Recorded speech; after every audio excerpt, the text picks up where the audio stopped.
Fidgety Fish.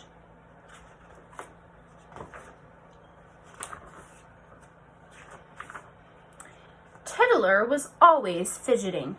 He wiggled and squiggled, he darted and giggled, until his mom got fed up with him. Go out into the sea and swim till you're tired, but watch out for the big fish, she said. So Tiddler swam out of the cave.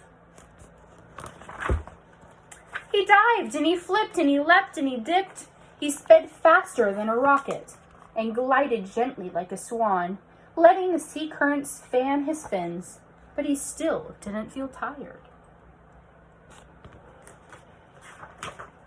The sea was full of the most interesting things. There were limpets that clung and jellyfish that stung. There was a big starfish that didn't do much at all. See if you can count all of the things that you have seen at the beach before.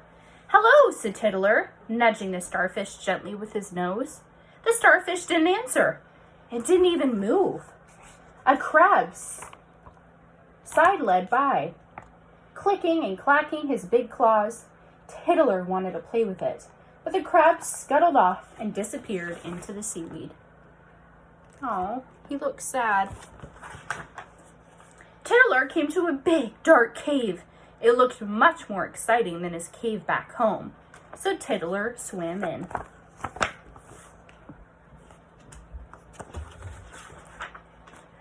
Snap!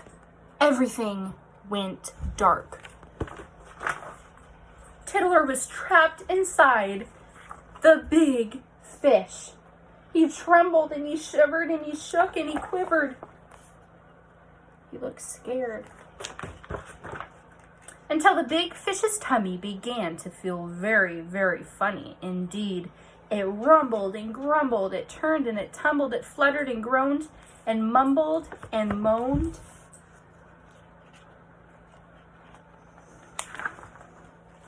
Suddenly, the big fish burped and burp. Whoosh! Out shot Tiddler. He shot past the jellyfish and the clickety crab hiding in the weeds, past the starfish, and straight through his own front door. I hope you've used up all that energy, said his mom. Do you guys think he's tired now? But she would have to wait until the morning to hear about his adventures, because Tiddler was already fast asleep.